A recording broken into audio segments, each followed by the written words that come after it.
Oh, shit. I'm sure everybody heard that. I'm a little rusty. Hi, everybody. Welcome back to another episode of Horror with Nadia. Well, Horror Tuesday. I'm your host of the channel, Nadia. Before we get into it and I bring my guest on, could you please do me a favor and hit that like button, subscribe to the channel, and share the stream too as well? That would be very much appreciative.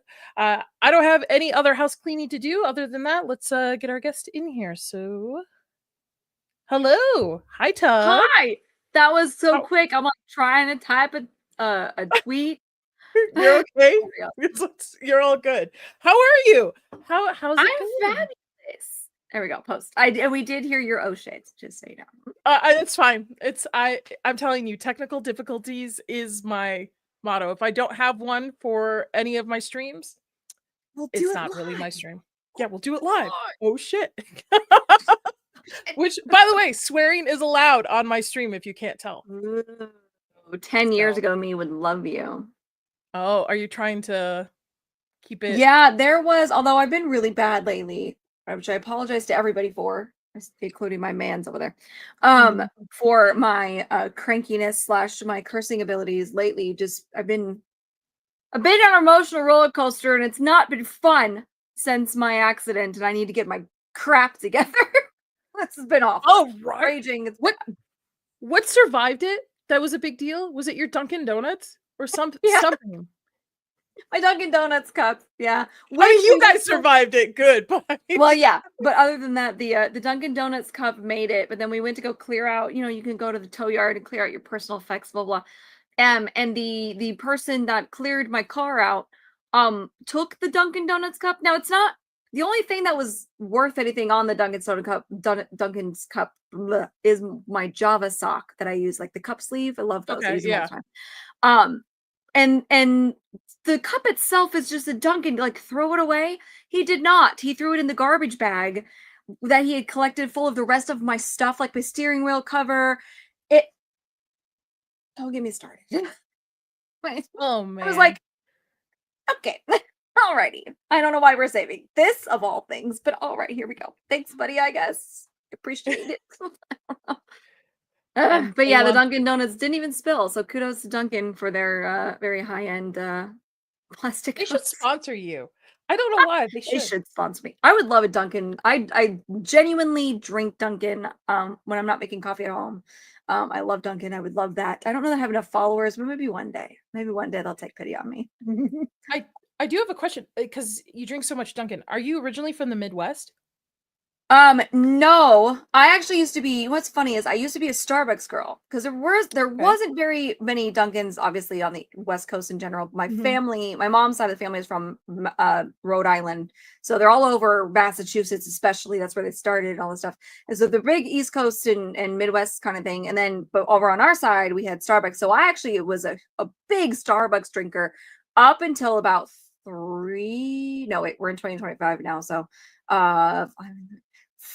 4 years ago, I quit Starbucks cold turkey and went to Dunkin'. Every now and then, if you're out with people and they're like, let's go to Starbucks. Like, okay, fine. Or if we get a gift card or whatever. But I switched like hardcore to Dunkin' about 4 years ago. And it was something political Starbucks did. God only knows what. I can't remember now. Something stupid. And I was over it.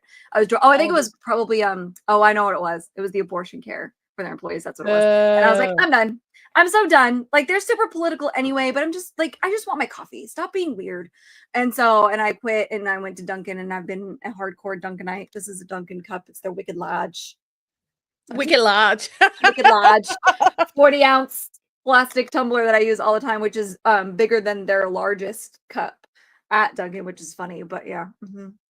My sister used to work for Dunkin' a long time ago, and we were a Dunkin' family for a very long time. I don't like Dunkin'. To me, maybe because of the nostalgia of growing up and having it, it just never was right. Starbucks to me is always burnt. Just always burnt. I'm a Dutch Bros babe. I love Dutch Bros. Yeah, I do like. I like their most basic, which is hard to find on their menu. Like, you gotta really. I can't think of what it's called now. The Eagle. What do I get at Dutch Bros? It's like the Eagle something, I think. which is the closest I can get to a coffee and cream without all the craziness, because they do seriously insane flavors there. And I'm not a sweet coffee drinker. I have my skinny syrups that I use when I am craving something sweet, but even then I only use like 1 or 2 pumps, so they last me forever. I am not a sweet girly. I just never have been. So I usually, my go-to is like a cold brew with some, which is the strongest you can get, you know, because it's not the cold brew with like a little bit of heavy cream. And so I used to love black coffees. I did like Starbucks. Their place used to be really good. At least the one I went to in Vegas was delicious. I used to get their black coffee all the time, but now I'm like, let's put some heavy cream in that. I'm a fan of theirs. I like their protein coffees, especially for long road trips. They'll throw in some protein in there. Doing that. Yeah. I thought they started doing that. And they each have their perks. Like Starbucks, to me, the Dunkins I've always been to, I love. The employees have never been as bubbly as the Starbucks. Like the Starbucks people are just genuinely happy to be there. They're genuinely happy to see you. They write cute things in the cups. You could bring your personal, like I could bring this in and they'll fill it for me. You know what I mean? I can't do that at Dunkin'. So they have their perks. Each one has their perks. Dunkin's not overly political. They just kind of keep in their lane and do their thing. I'm sure if I deep dive, I could find something, but I don't want to. Whereas Starbucks is overly political. Starbucks' coffee is more expensive than Dunkin's, and taste obviously is preference. They have a lot more sweet stuff than Dunkin' does, but their employees are more friendlier, and I could bring in my personal cup. So it's you. I wish there was, the reward. I will say though, the reward system is way better over at Starbucks than it is at Dunkin', which is a bummer. They need to step that up. But Their bird coffee. Well, since we got into coffee, let's say hi to the chat before we dive into horror. We're off topic already. It's okay. For 5 minutes. It's okay. That's how parties go over here on Horror with Nadia. Cajun Corey was first. Never watched the Saw films, but anyway, hi Nadia and Tuggs.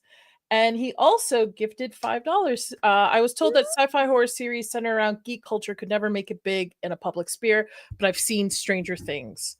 Stranger Things really capitalized on that, didn't it? Now that you say that, I never thought about that.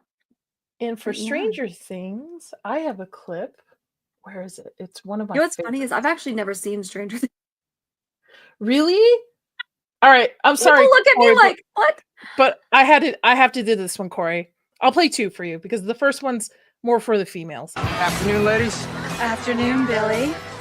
Take the new suit, Mrs. Wheeler. Thank you. Okay. But, I want to live in the 80s. Right? For you, Corey.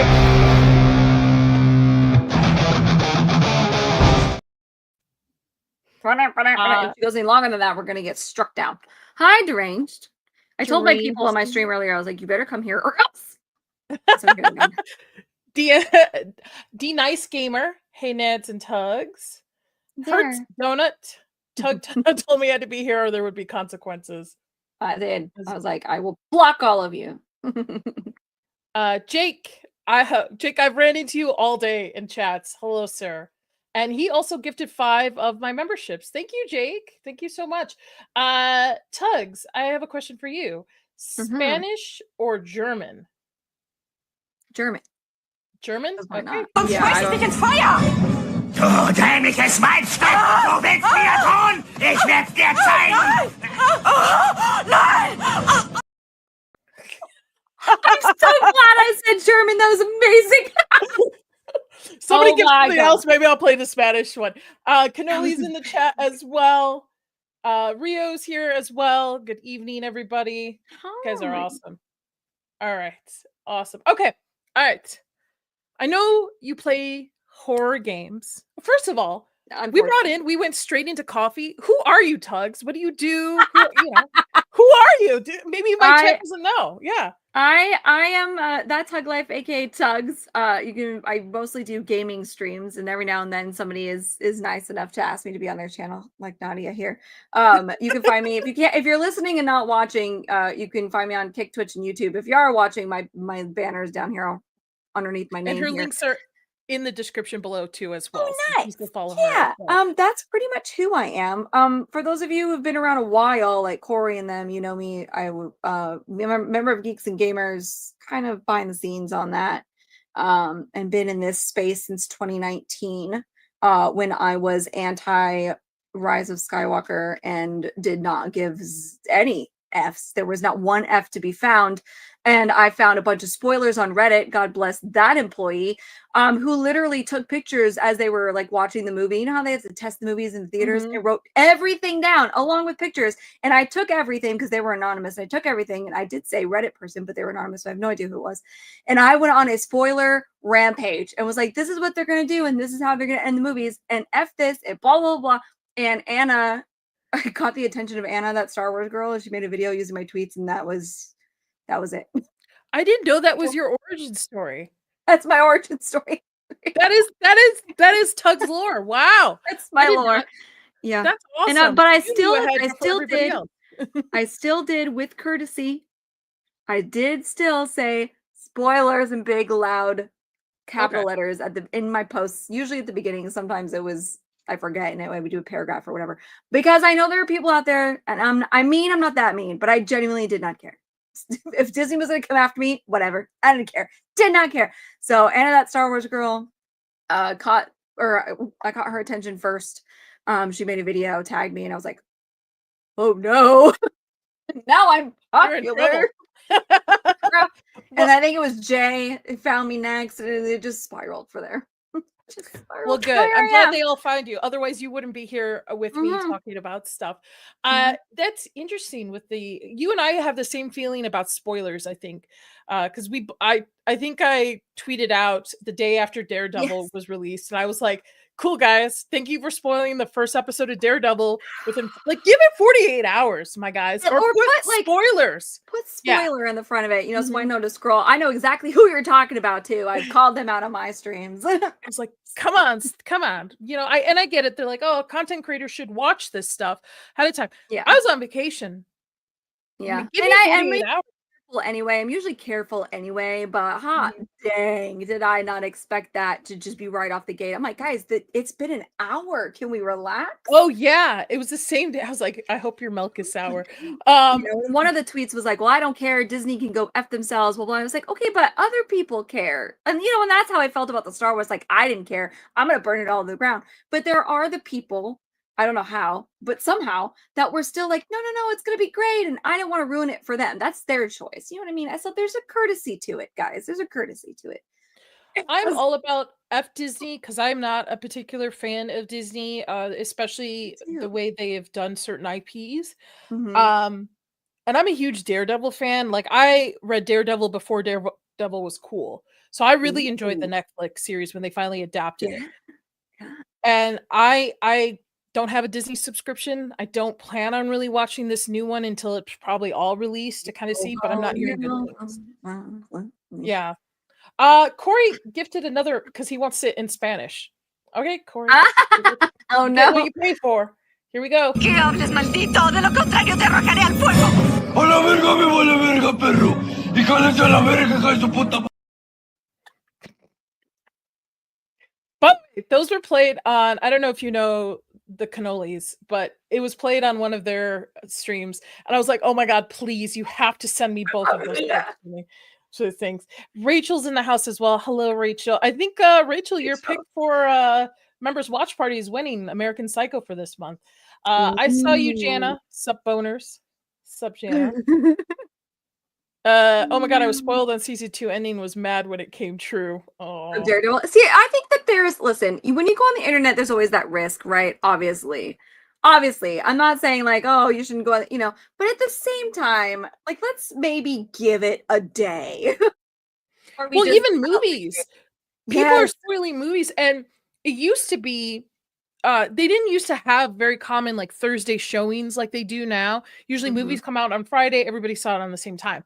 Now they slow kind of release Thursdays at like 7.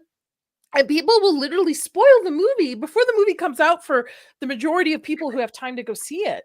And I'm like, I get it. Give your opinion. I always try to be very vague with my descriptions of the movies. Like, I don't try to spoil any scenes. I just kind of just generic of like if I liked it or not, what I liked about it. And then if I do a stream about it, I usually will put spoilers at the bottom for it. Yes. So.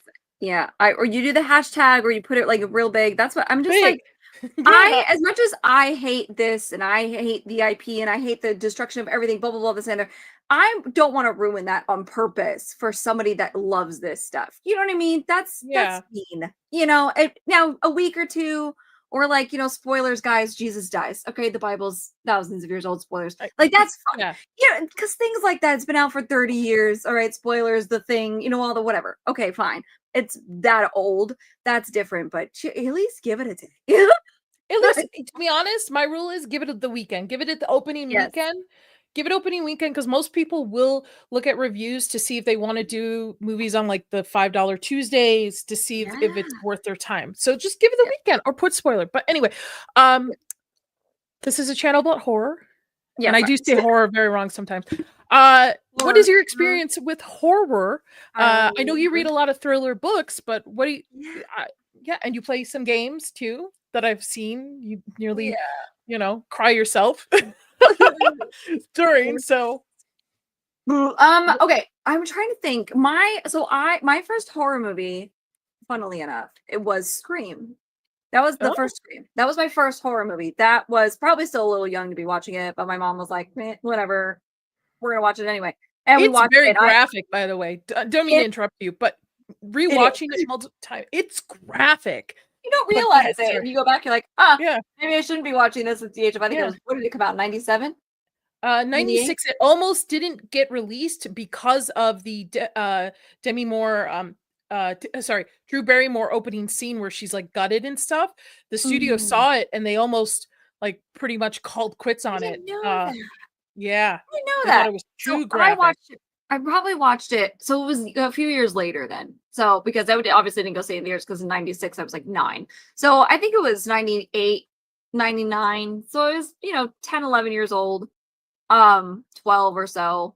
And my mom was finally feeling comfortable. We now you can watch the rest of Jurassic Park when, as growing up as a kid, when she would watched it, when her and my dad watched it when they were still together, it was like, oh, you can go to bed now, and the little baby raptor is hatching, and like so I got to see that part, and I got to see up until the power goes out, and then it was like, okay, happy ending, the dinosaurs, go to bed.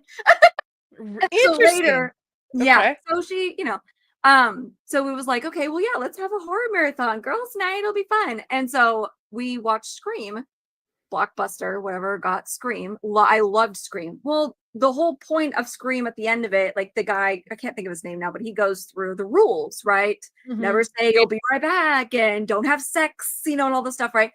And I was like, that's kind of weird. Is that a thing? And my mom goes, I never thought about it, but no, it is a thing. And she, she was born in the 60s, so she grew up with, American Psycho, or not American Psycho, Psycho, and Friday the 13th, Nightmare on Elm Street, blah, blah. And she started really thinking about it. She's like, now that you mention it, it's always the babysitter, and it's always this. And so that started off like, okay, well, if you like this movie, let's go backwards. And we watched Friday the 13th, all the originals. And I thought Friday the 13th was so boring until not boring, but it was not, I was like, I don't get the hype. The plot twist was cool. And then the little boy jumped out of the water at the end, and I lost my ever loving mind, and I was hooked. Yeah, a lot of people don't realize Jason is not in the first one until that scene. Spoiler alert, this is like 30, 40 years later, but it's his mother who's in the first one. I didn't know that. I didn't know that. All I knew were the movies later, growing up, you hear about them coming on out and whatever. Jason. I knew who these guys were, but I didn't know their origin stories. So that's how it started, and then it kind of spiraled that way. So my mom is responsible somehow, weirdly, I don't know why, because they're not her favorite, but she is responsible for introducing my love of horror movies, and my father is responsible for my obsession with Star Wars. So here we are, years later, somehow. Interesting. So similar concept. My mother was big into horror movies. Child's Play was my first recollection of like a horror movie scene in it, but she loved that stuff. My godmother was like one of the original fan girls for Stephen King, that they used to get the books like mailed to them. This is before the internet, right? Yeah. So like big King head.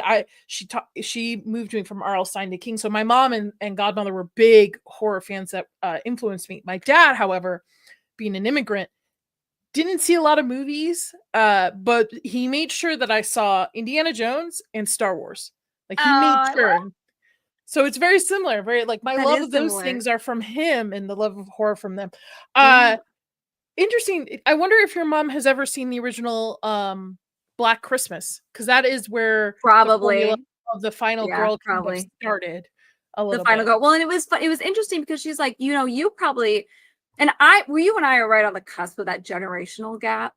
But she was like, you're younger kids that are younger than you, and you're not going to know this because the world has gotten, even in the 90s, has gotten so unsafe, right? It was this new technology of the internet coming through and like all this stuff. Mhm. And How to Catch a Predator was on TV. Like it was a thing.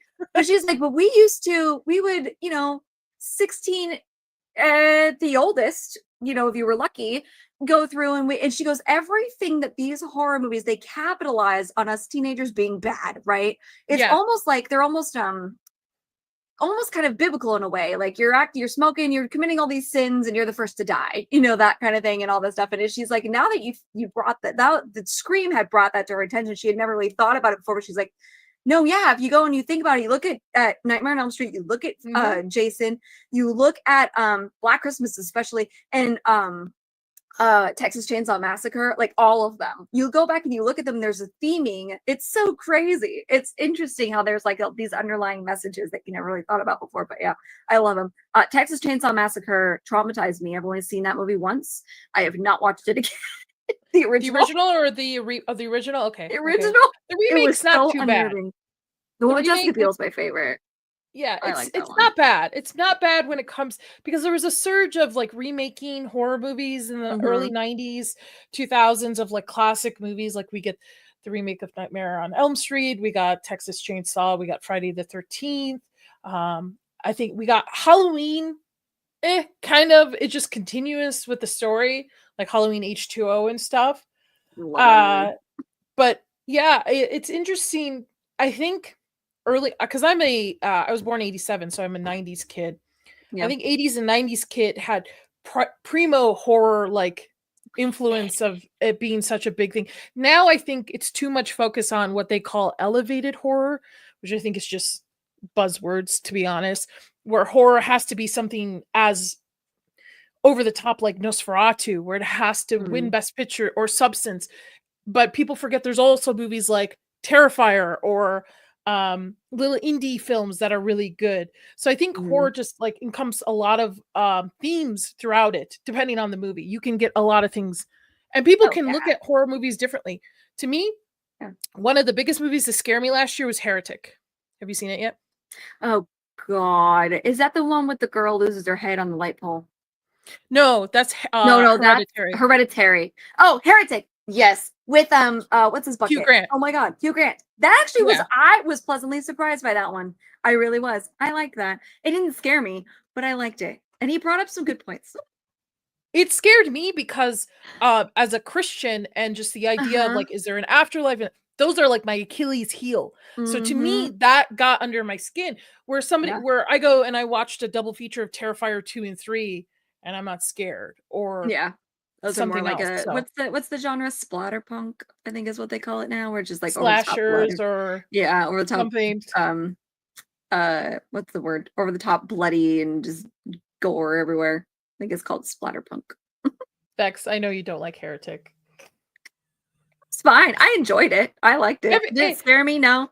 Did I at one point go, where is this going? Absolutely. Did Hugh Grant... Is she dead or alive at the end? No, she had a twin. Is she dead or alive at the end though? Oh, you mean the character? Yeah. I think she's alive. I think she made it. I think she's dead. Ooh. Really? Because early on in the movie, it's described as being cloud-like. So she ended up in snow. And the fact that the sound cut off and it was just silence. You didn't hear the birds, you didn't hear anything. Yeah. And then the whole butterfly thing. Ooh, maybe. I honestly don't know. I guess maybe the nice person to me is like, no, she totally made it. It's fine. You know what other movie surprised me? I don't know if you've watched this one. Is the one with the Sydney Sweeney, Immaculate? Did you see that one? Did. That one surprised me too. I didn't finish it. The ending got me. It's pretty horrible. I'm not gonna lie. The ending is pretty horrible. Just involving the baby. I'm torn on it. It makes you think for sure. But the whole movie as a whole, I was like, I was expecting this to be really dumb. It wasn't award winning, but I also didn't turn it off. So Have you seen First Omen last year? no, I have it on my list. I just can't bring myself to watch it. Every time I have it on my list, I forget about So it. good. Is it? Because then I see the trailer and I'm like, trailer doesn't do justice. And you think that it's just going to be just some kind of knockoff to the IP, right? The whole Omen IP. No, it actually is a pretty good standalone on its own. Huh. I actually did a double feature with that in I think it's 1973's Possession with a young Sam Neill. The double feature. It was wild because you could see a lot of First Omen, what they took from Possession. So, and see it very young, like a very. I haven't seen Possession in forever. And the irony there, though, of course, isn't Sam Neill in The Omen. Is it the third one he starts coming in, or the fourth one? The originals. He's Damien as president or something, I think. Let's look it up. Hold on. In one of the originals, I can't remember which number it is. I was very excited to see him. I was like, "Oh my god, it's Alan Grant!" And my mom was like, "No." Who, by the way, does not have a butt. No offense. I was watching Event Horizon the other day, and I was like, "Oh god, that movie I turned off." What we call a long back, where he has no butt, so it's just a very long back. Trademarked.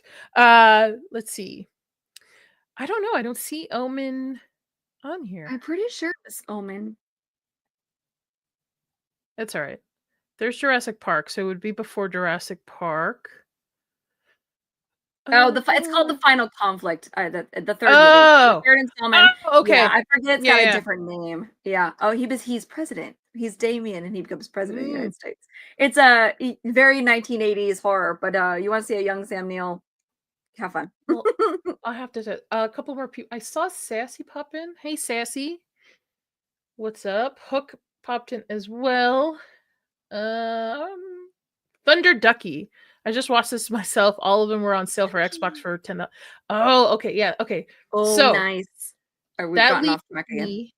It's okay. It leads me to ask you a question that everybody in the chat is wondering, and that is, what's your favorite scary movie? What's your favorite scary movie? What's your favorite scary movie? I mean, it's spoiled in the title, but it is spoiled in the title. You know what's funny is you DM'd me and you asked me this. Why? What? I don't have anything for you, Bubs. You DM'd me and you asked me this, and I was like, oh my god, I really had to think about it. And I'm like, I mean, I have, my first horror movie was Scream, and I love all the classics. I don't really have one. That's like, this is my favorite horror movie ever. But my hot take is this.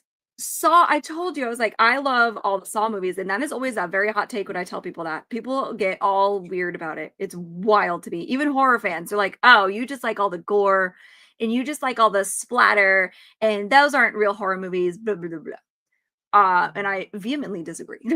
In fact, I think the Saw movies, minus the gore, because the traps and stuff, especially after the first two, they get over the top, and it's a lot. Minus all of that, I think the Saw movies don't get enough credit for how scary they actually are. And the reason I say that is because out of all of the horror movies, well, not all, but the majority of horror movies we all think about when we talk about horror movies, Jigsaw is the most realistic and possible killer that could actually translate to real life. And that's interesting. A real horror fan is not going to tell you that one of your favorite horror movies is not a horror movie. That they are not a true horror fan. Because horror is this. There's a little bit for everybody. You got a thriller, slashers, body gore. There's a little bit of everything. What I love about this series, and you did surprise me when I asked you, like, hey, pick the movie, and I'm thinking, okay, you're gonna pick a thriller, something to that extent, which is fine. I've told people, I'm like, it doesn't have to be a gory horror movie. We can talk about anything that is under the horror umbrella. It could be a thriller about like a trial or something. As long as it has some like horror elements, I don't care. Let's talk about it. So when you told me Saw, I was like, really? Surprised because of your bubbly personality. And I'm like, I feel these are too gory for you. But upon rewatching it, there's a lot more to Saw than a lot of people give it credit to. Even the whole franchise, all the way up into the last one. And that's always my answer. I'm like, when I first saw this movie, golly, what came out in 2004? So I was let's see, started high school, so I was You were fucking, I was very young. Just say 16. you were young. You were I had to young. math. I had to math that. I think I was still 16. I don't think I had turned 17 yet because these used to be released on Halloween, and I'm born October 22nd. So this was my Halloween tradition for year. I mean, I literally watched them all in theaters. But that was my birthday thing. I got my friends together. Everybody knew it. If there was a Saw movie coming out or for my birthday, we were going. That was my birthday party. We would go have dinner. We would go to the movies, and my teeny tiny group of friends, and we would go and we would watch the new Saw movie. When this movie came out, I remember being like, oh my gosh, I want to see this. That movie stuck with me. It's still all these years later sticks with me. Oh, And it's iconic. when people, it's like, I mean, not just because of the twists and like kudos, I love James Wan. Kudos to James Wan. Not because of the jaw dropping, like it was one of the greatest plot twists in cinematic history, in my personal opinion.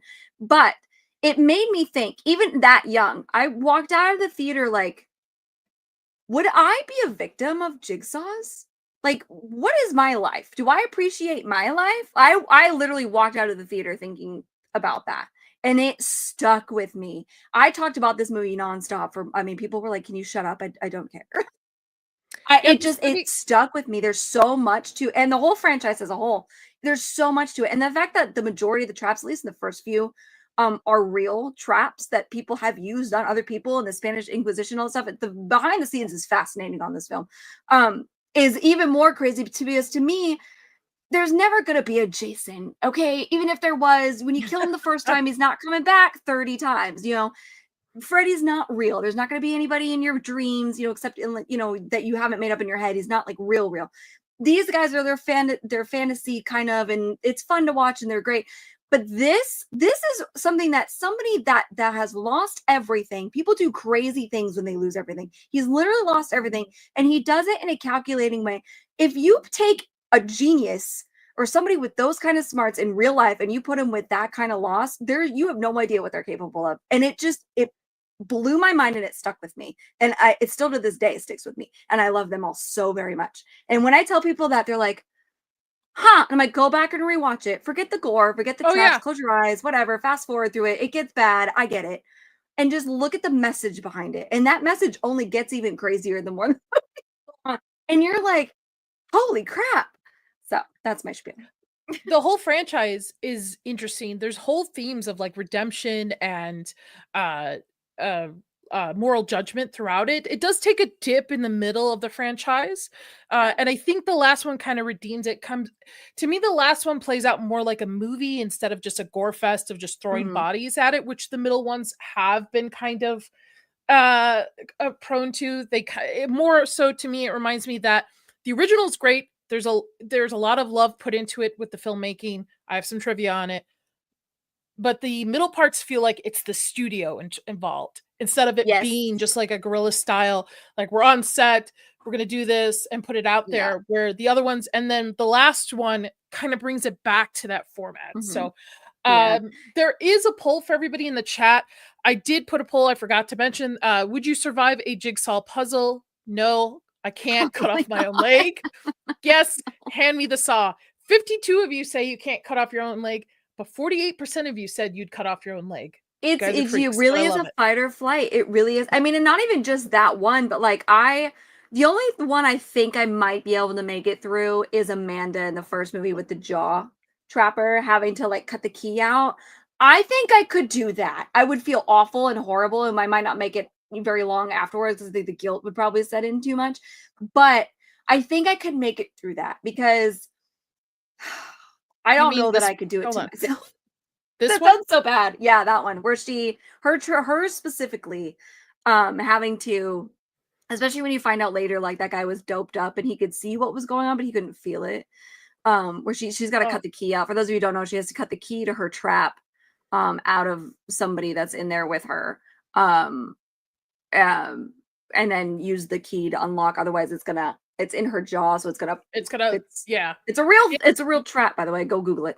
But it's I think that one is probably the only one I could make it through. The rest of them, I'm like, there's no way. No way. There's no way. Does Final Destination count as horror? Tuggs, first Final or first Saw? love the Final Destination movies. I I do love the Final too. Destination movies. They did still get kind of wanna weird drive in the middle behind there a too. Yeah, they are, they are. I would But not they get a little more ridiculous to me. I still don't drive behind a truck that has, like, none of something us do. sticking out of it. No, That's how no. you know we're millennials. But I will say, I the first Final Destination, one of those also classics with the twist and whatever.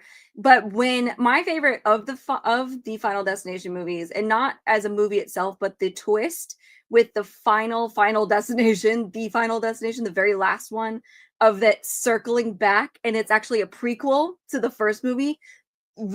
My jaw dropped. The whole theater was like, we all lost our collective minds when you realize that they're getting on the plane and that movie is actually a prequel to everything. You're like, oh no That movie way. wouldn't That be was released clever. now.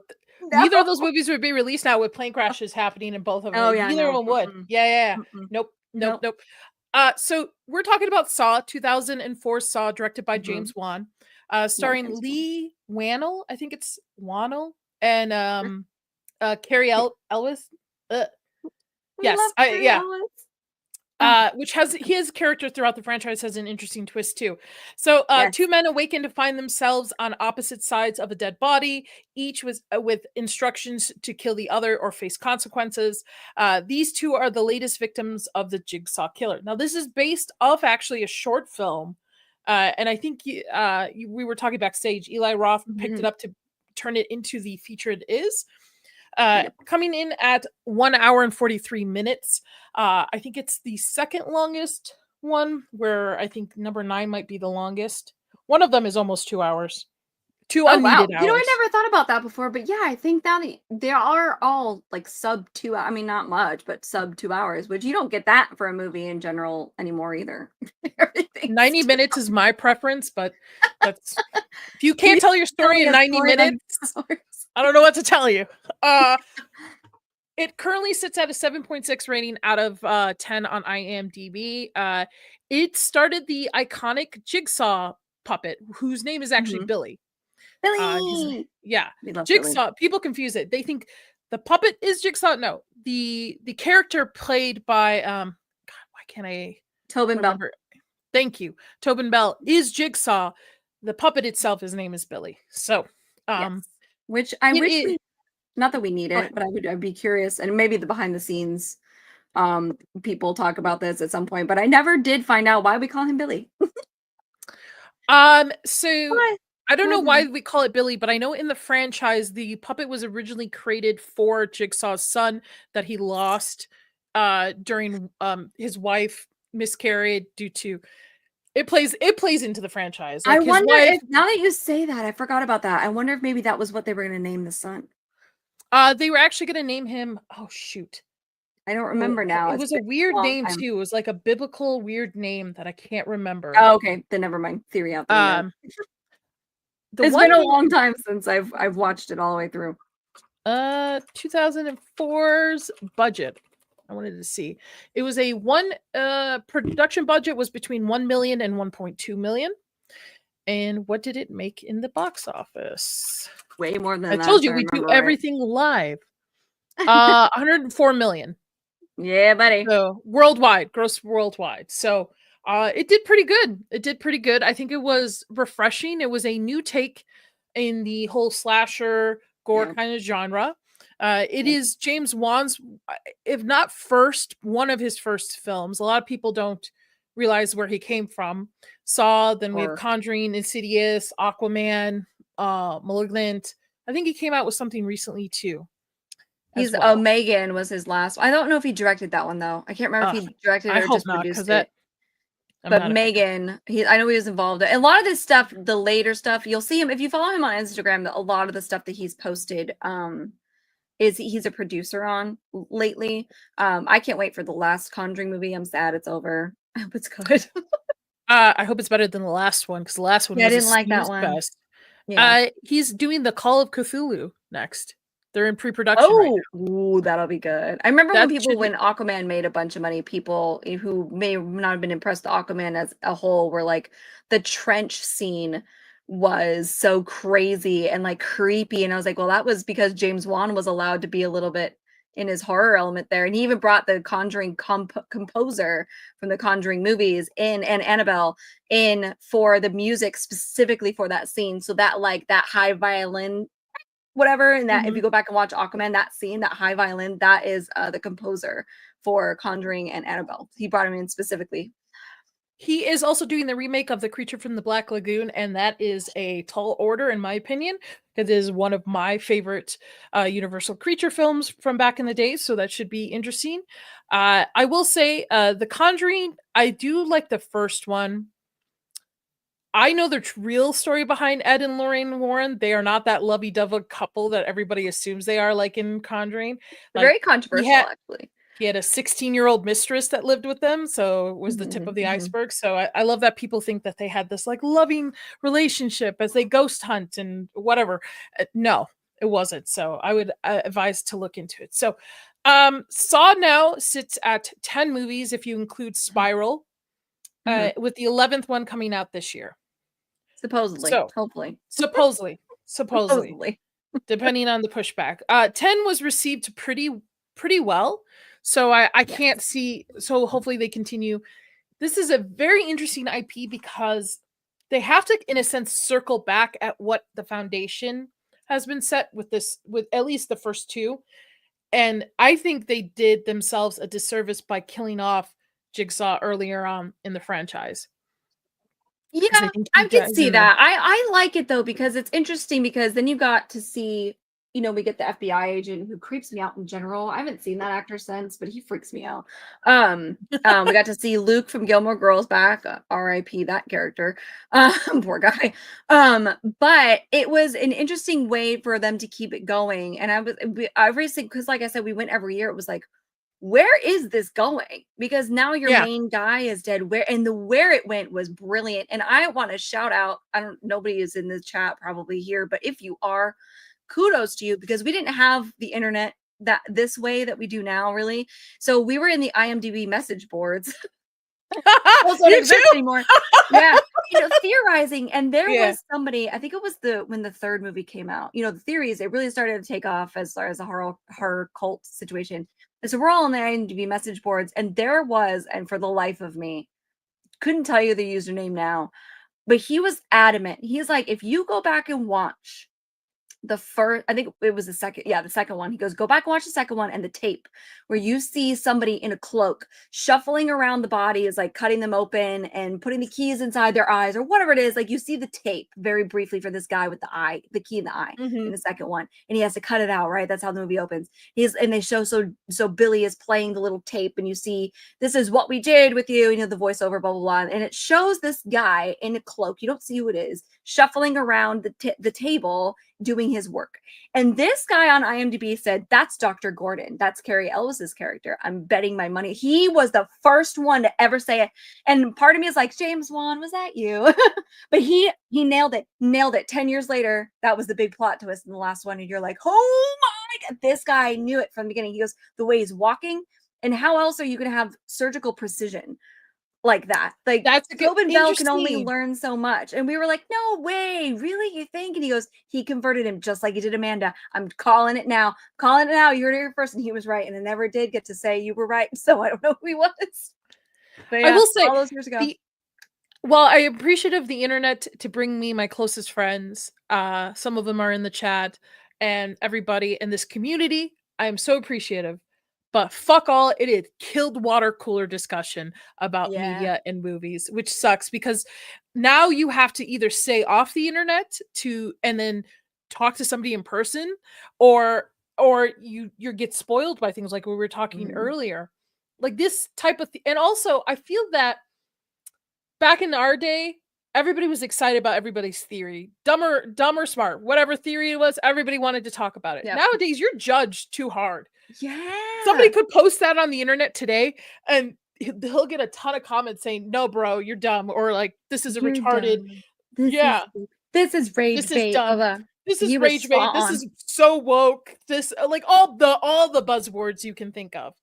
He was spot on. And I was like, because we all were kind of like, no way, you think they would go that route? I mean, we weren't like judging him. I mean, there were a couple people that were like, you're stupid. But, you know, overall, it was like, no way. But it kind of made sense what he was saying too. So that was like the big debate for years and years and years, within the franchise. And then they finally did it.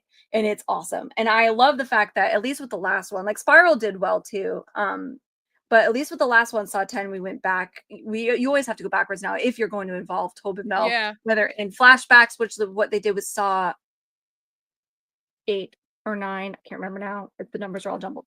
Flashbacks or Saw 10, which was a full-on backwards story with him after he gets his diagnosis in between the first 2 movies. So you get a little bit of, what was he like trying to do, get himself cured and all that stuff, blah blah. But the reason 10 did so well and it kind of sparked the excitement back for it is what you brought up earlier. Is after Saw, I would give Saw 3, Saw 1, 2, and 3. 3 was a little on the line. It's like but an arc. Yeah. It was, the studio focused more on the shock value, which is what everybody was talking about, out loud. The twists, and so the twists got even crazier, and the blood got even bloodier, and the traps got like almost over the top. Like, come on, traps, unrealistic. And then the last couple, and tied it off with Saw 7, which I believe, if I remember right, Eli Roth and James Wan both came back. I might be talking to my butt, but if I remember right, they both, either one came back or they both came back for the last maybe 2, but I know for the last one, I'm pretty sure they came back for. And so it was this old love letter back to the original, what made it popular. It's less bloody, it's more on the suspense side, and it brings it back. So Saw 10 was that vibe. You're like, what are we going? What are we doing? What are the twists? What's going to happen here? And it was that vibe. Was it still bloody? Yeah. Did I do this? Yeah. But it was like that. I agree with you. 4, 5, and 6 was more, let's throw a body, let's see, let's get the shock value instead of the story. I agree with you. It probably ends about 3 because 3 kind of ties up his apprentices and those storylines a little bit, which is interesting when you go back to 10.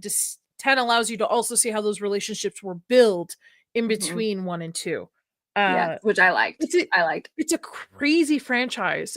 I would say it's a very unique franchise because it's always having to loop back to the beginning, and it adds maybe a little bit more flair to things depending on which one you're watching, but it makes sense where some franchises like Halloween just goes all crazy out there and just does whatever it wants to do. And I think while I agree 1, 2, 3, 4, 5, 6, I think starting towards the end, they bring it back to the fan. I think they're listening to the fans.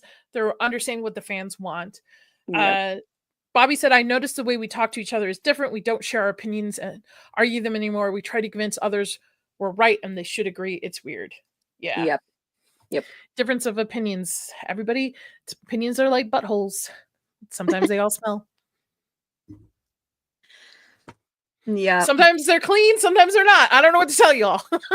So sometimes they're clenched too tight. Sometimes they're way clenched too tight. So Act 1 is the setup. We have Adam who wakes up, and I think I might have a photo of him because this comes a little bit later on. There we go. Adam who here on the left. And Dr. Lawrence Gordon on the right, they're opposing him. They're shackled. Dead body lies between them, holding the gun and a tape recorder. Now, fun fact about this movie, it was shot in consecutive order, which I had to explain to my husband. He's like, aren't all movies shot like that? No. Depending on how many scenes in how many sets they have to have, like where they're shooting. So they might go, okay, we're going to be shooting in this house, so we're going to do all the scenes here, and then we're going to be shooting over here. So they do out of order. It's very rare for a movie to be in order.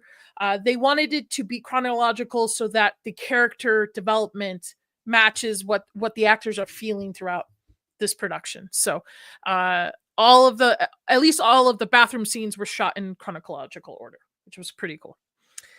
As somebody who's worked on movies, that's really cool. I don't know why more movies don't do that. You would think it would make sense, but make continuity easy. My other favorite part about, I don't want to jump ahead too far. No, I guess. Go ahead.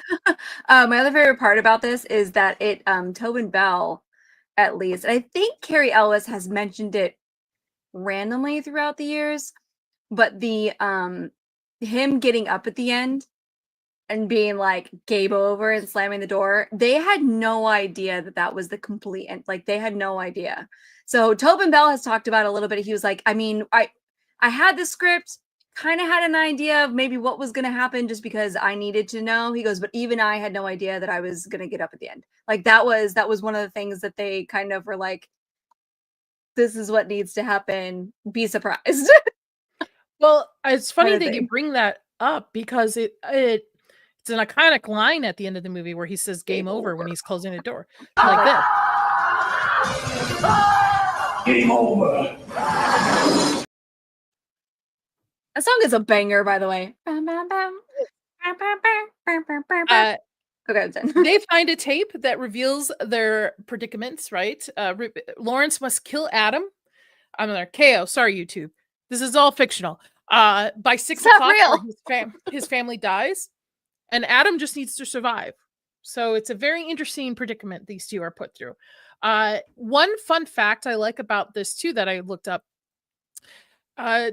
James Wan actually wanted the camera movements to reflect the two main characters' emotions and personalities. So he filmed Dr. Gordon with a steady, controlled shots. Adam was handheld to capture their emotions in the situation. Yes. Oh, Popo! Sorry. Ooh, I'm going to make it full screen now because we're all about dogs. I usually have a dog That's my cam. ear. Hi. Who is that? This is Vinny, short for Vincent, named after Van Gogh because he has a flap on this side and no flap on this side.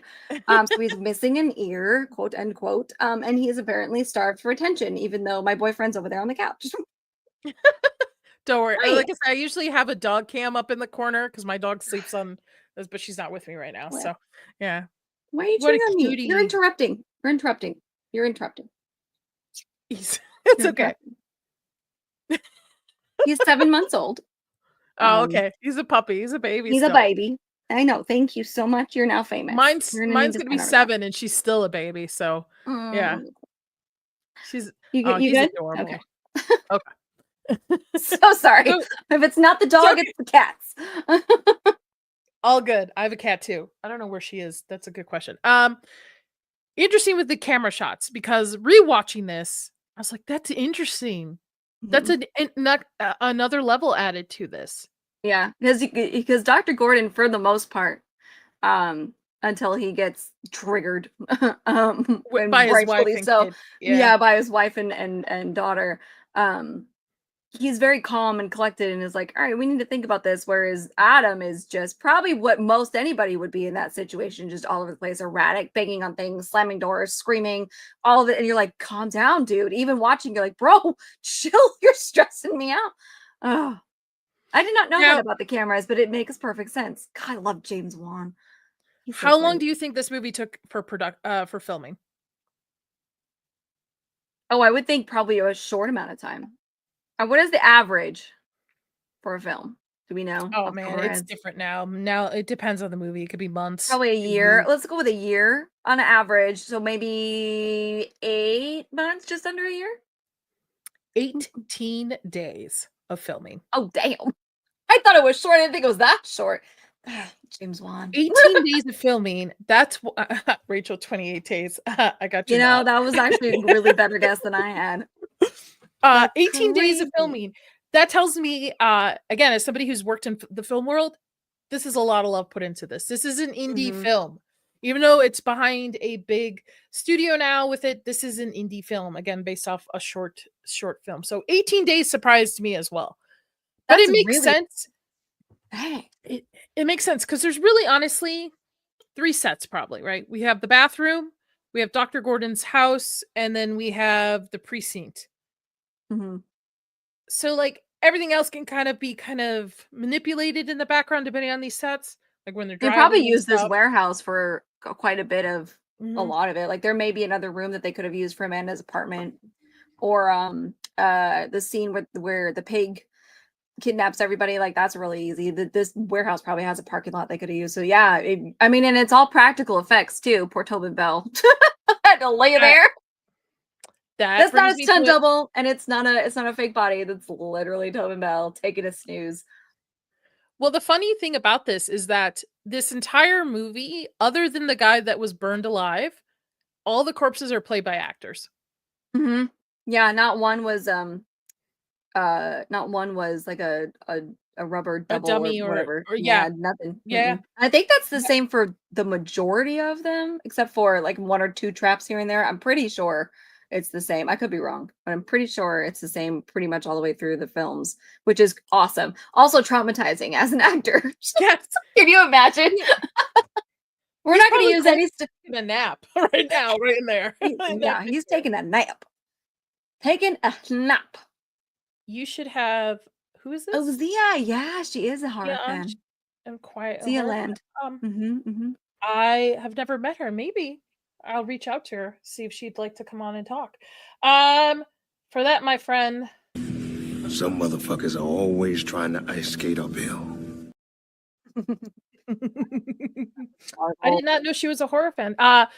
Yeah, I'm reaching out to pretty much like again. I say everybody. Some people go, I'm not into horror, which I get it. Totally cool, dude. Not a problem. But I'm like, there's got to be a creepy movie or something you've enjoyed in your life that's horror related that you'll come on and Even if talk it's about. Midsummer, which I mean, I think is classified as a horror, but it's not your traditional. Like when people think of horror movies, they think hack and slash and blood and guts and like creepy clowns and ghosts and paranormal and blah blah blah. Blah.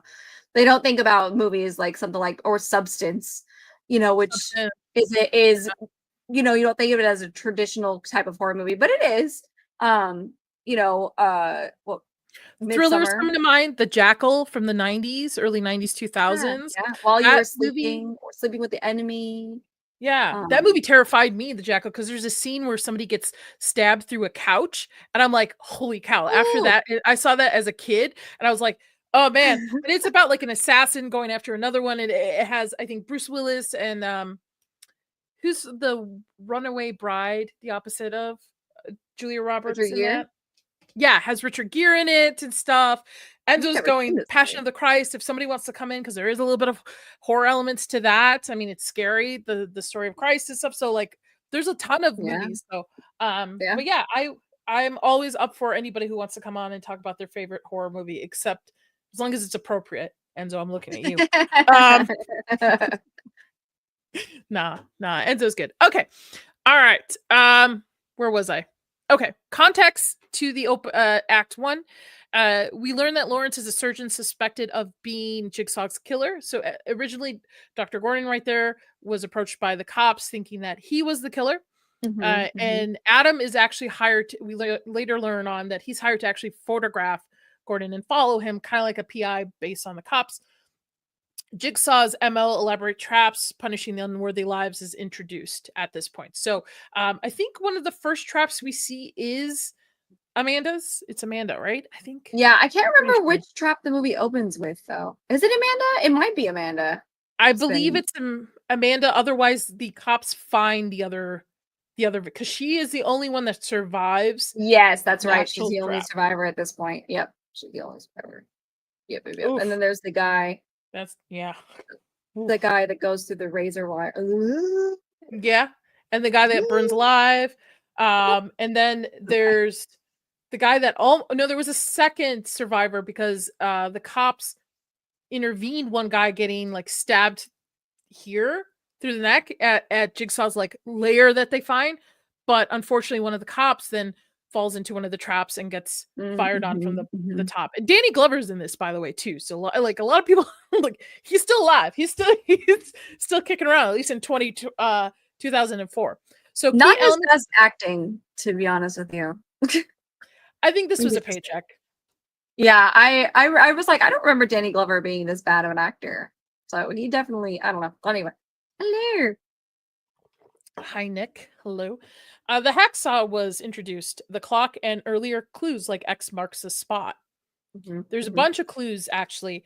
Her bear trap is a clue, too. There's a scene, you see a flashback, I think later on in the movie when it's revealed who Jigsaw is and he is in the hospital bed and you learn the reason why he goes after Gordon. Well, if you actually look at the paper in front of him, he's actually drawn out the bear trap face. So that's a pretty cool Easter egg to catch. I think these movies are great rewatch values if you're somebody who likes the lore. I was looking for videos because I'm like, somebody must have done a video on the whole franchise diving in. I didn't have time to watch it because it was 5 hours. They're like, here's a little bit about. I'm like, a little bit. This is 5 hours long. This is like a workday commitment or a half day. Kudos to that person. Yeah. I mean, these are 5. I can barely record a 10-minute video for a 5-hour video. Holy, right? Yeah. So I really liked how gritty this movie is and how down to earth. No CGI. At least from Not what a I single catch CGI. from it. Which why I think it ages so well. It's all practical effects. It's all practical. Everything is practical. I believe, if I remember right, too, Carrie Elwes talking about it years later, and he's like, they didn't even wash our clothes, kind of like Game of Thrones.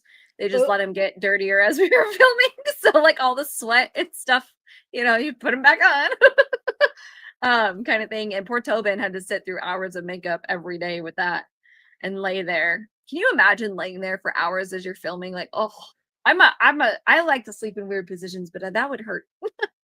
I will say one that makeup probably didn't take hours. Looking at it, 2004, low budget, that's probably latex. And he probably shaved his head if he's not wearing a ball cap. So that's like latex and just throw a bunch of blood on it to make it kind of look bubbly and off, because I don't think it realistically looks like somebody who shot themselves in the head. I think that if you look at, I'm not telling anybody to, but I had to for movies, look at crime scenes and stuff like that to get real. But that must be cold. That fucking cold. To lay there in your shorts the whole time, not pretending not to breathe. I wonder if they utilized, that's one thing I didn't look up, if they utilized a stunt double to just give him a break when they were just shooting from afar, or like his feet or something, just to give him some. There's a ton of themes in this movie. There's the theme of survival and self preservation that we see throughout this. Some people are selfish, some people aren't, right? We were talking earlier, moral judgment and redemption, proving these people. And later on, you realize in the franchise, he does let people go who do like solve these puzzles. Yes, and that's why the FBI agent was so bad. What the heck was his name? Freaky guy, the duck lips. He creeps me out. Oh, I know you're talking about the one that takes over for him. Yeah, the duck actor's lips. name. I can't. Yeah, I can think of the actor's name, but yeah, he that was what was his problem. Was that he wasn't letting these people. He was having a personal vendetta against them, and that was the big debate. It's a debate in the movies too, but it was also a big debate in the real life. It's like, oh, this man kills people. It's like, actually he doesn't, because technically he doesn't. He's an accessory. Actually, that was Amanda. Do my research. You have it right. It's one of his apprentices, because he has 2. Well, technically 3, but in the beginning we find out 2. Duck Lips doesn't come on until later on, and he actually sets up Amanda to fail. Amanda is actually the one who decides these people don't deserve any redemption, that she rigs these traps so they are unable to get out of them. And we see that with a cop. I can't remember her. I think her name was Carrie, and I think this is the 3rd one. It's either the 3rd or 4th one where she gets like acid or something poured on her, and she's like, yeah. Oh, another theme is control and chaos. Oh, go ahead. I said she had it too, poor Dina Meyer. I know. Oh, one of my favorite actresses. Hey. There you go. I'm doing my part. You, Star Wars Marvel. Yes, please hit that like button. 35 people watching right now between X and YouTube. I almost said X and Twitter. I was like, just watch the substance. Ironically, when you look at the Oscar results, the substance surprised me. I will say it really did. The only thing I didn't like was the ending. I didn't like the theater. It's not my thing. It's a satire, right? On there's themes of like Carrie in there. That was my first thought, and I hate Carrie. Really? Oh, girl. I've never read the book. I might like the book. I do like Stephen King. But Carrie, I remember watching I was so irrationally angry after Carrie. And for the life of me, I can't tell you why, but I've never watched it again. And that I hate it. I'm like, nope, I'm never watching that. No, I hated it. So maybe now that I'm older, I might try and watch it again. But read the book first. Read the book first. It's an easy read. Read the book first. Yeah, I think you'll read the book and then rewatch it. I think you'll get a better appreciation of it. Maybe, and if you don't like it, you don't like it. That's fine. But you're just never invited back on. That's all. I do remember being surprised. I was like, is that John Travolta? Yeah, young John Travolta. Yeah. Oh man. It's crazy. All right, so Act 2 has rising tensions. So we have Lawrence and Adam bickering back and forth, right, in despair. Flashbacks showing Jigsaw's other victims, Amanda's reverse bear trap that we saw earlier on, and Detective Tape's obsession with catching him after losing his partner to one of the traps. Detective Tape is played by Danny Glover. Again, it's the scene where they go in, they find his lair, they find Jigsaw, and they save a guy, but unfortunately his partner succumbs to a puzzle that was in there, which was pretty clever. I did not see that coming when I first initially watched that. There's Billy. We learned Lawrence is a oh wait, no, that was sorry, my notes are everywhere. Adam reveals that he was photographing Lawrence in this act as well, trying their fates together.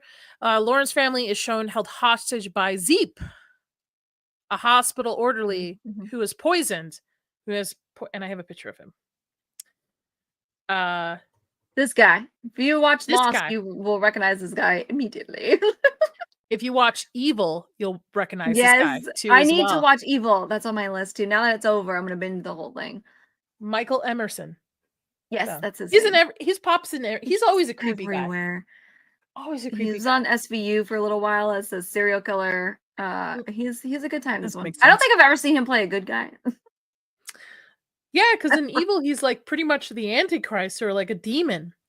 He's evil. He's like the counter to the whole thing. I would be interested to see what you think of it, because as a Christian, it's weird. It's weird. It kind of goes places that I'm like, that wouldn't really make sense. But again, it's a fantasy horror, so I would be interested to see what you think of it. Yeah, on my list. My dad really liked it. He was the one that was like, "You got to watch it," and I was like, "Really?" Like, huh? Wasn't he a good guy on a CBS show? That does not narrow that down, Rachel. Which CBS show? Person of Interest? Wasn't he in Person? No, I think he was a bad guy in Person. I think he was in Heroes. It was an Arrow. Person of Interest. I've never seen Lost. I've never seen Person of Interest. I can't remember if he was a good guy. Without a trace. He might have been a good guy in Person of Interest. I've never seen it. He's been around for a while. He's everywhere. The man is everywhere. If you've seen a TV show, he most likely was in it at some point, even if it was just for one episode. Also, Lost was really good. Yeah, I know the ending, so I'm not putting the time in. We all knew the ending is one of my favorite I hate J.J. Abrams moments. We all knew it. We all predicted it a long time ago, again, on the IMDb message boards. And J.J. Abrams tried to gaslight us and say that he was way cleverer than that. And we're going to be pleasantly surprised by the ending and what is actually going on with these characters. And you guys are crazy. Stop theorizing. You're never going to get it. I'm too smart for that, basically, is what he was saying. And the ending turned out to be exactly what we thought. And it was like, don't gaslight us, bro. I know you can't come out and be like, you got it. Show's ruined now. I know we can't do that, but just maybe keep your mouth shut and just be like, I don't know. Don't try and gaslight us. We had it predicted. I think it was about halfway through the show. Somebody was like, they're dead. You're making me worried because I watch a show that is from the producers of Lost that I really enjoy. From. Oh, From. Is that the one where they're stuck in the neighborhood? In the town, and they have like in the town. I want to see that. Is it good? All right, I love it so far. Yeah, I love it. There's 2-3 seasons now. I actually covered it on this channel, season 3. I had a panel. We covered each episode each week, and I really like it. I will say it is tiresome the last season because a lot of things just. More questions get put out there than answers. It's definitely a mystery box show. But they did get renewed for season 4. So I'd be interested to see how it plays out. So actually one of my good friends, Julie, her entire channel was dedicated to From. She's actually doing a rewatch and she does like 6-hour streams. She actually has one of the actors on with her almost every week. One of the big baddies who was revealed in the last season.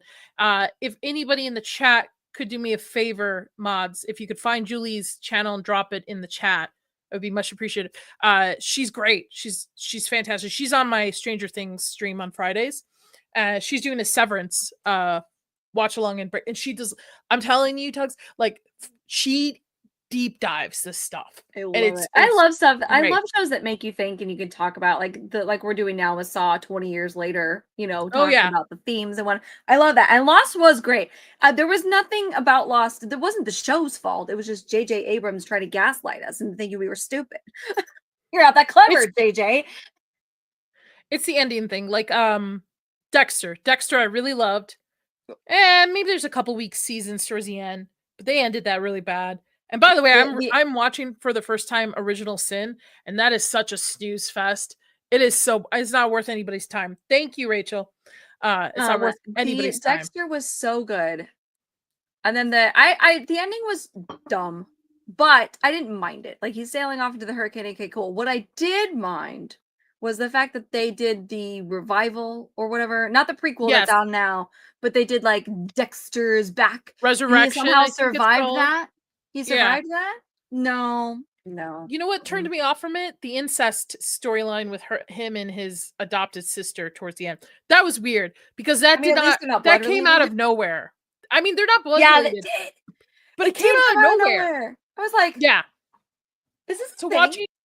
I'll save everybody's time because I'm going to go into a rant about it on Thursday. But Original Sin is just everything you know about Dexter, you learn throughout the show. They just put in Original Sin and they're like, you remember this? You remember this? You remember this? You remember how he was like this? Do you remember this? And I'm like, this brings nothing new. There's nothing new about it. So save your time. Don't watch it. I'll go more rant on Thursday. Okay. That is crazy. Yeah, I had no interest. At least Sons of Anarchy ended with everybody. Well, I don't know. I watched a couple of seasons on that, but I don't want to spoil it for anybody. But at least Sons of Anarchy had like a solid ending, not like a solid. We should give it awards, but an ending that was firm. Nobody's coming back from this one. Oh, do you know what show pissed me off so much? Sorry, we're on a tangent here. Ozarks. I freaking loved Ozarks. Really? Thought it was fantastic. It was great. It was a great thriller crime series. Not Paul. Fuck. Excuse me. I can't think of his Jason Bateman. Jason Bateman in it. Mm-hmm. Very good. So great.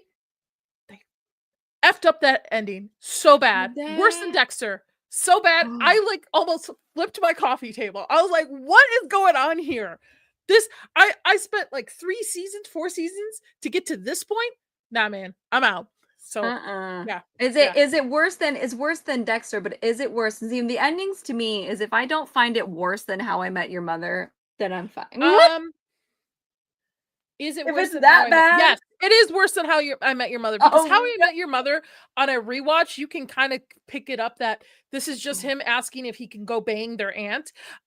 So this is pretty much like you can tell when you watch Ozarks, it's like they didn't know how to end the show, so they kind of just threw whatever to the wall and stick it, which totally defeated the purpose of the show, because the show up to that point was so well written. It kept you engaged. You left and right. You didn't know what was coming, and then they fucked it up. So yeah. Anyway, back to Saw. All right. In Act 2, also, Lawrence calls his wife and daughter and deepens his motivation when Adam starts to kind of crack under pressure here. Adam is a loose cannon, and he deserved everything he got. Well, earlier on they gave him hacksaws, and they actually tried to saw their chains. And fun fact about that, those chains were not real chains, so they were actually very delicate. So if you actually rewatch it, they have to both go really slow at it, so that they don't break it on purpose, like break the prop.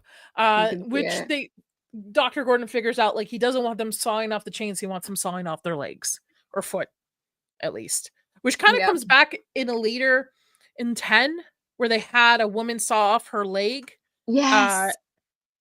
And then try to get the bone marrow out of it. Oh, it was awful.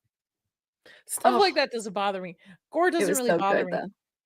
You know what? I sometimes it's just more of like, oh no. And I can get through it. But what I can't get through, anything having to do with this area, for whatever reason, ever since I was a kid, I can't. I get all like blah, blah, blah, about it, and my wrists will actually like start to hurt or feel weird, tingly. I can't Now you're do it. making mine.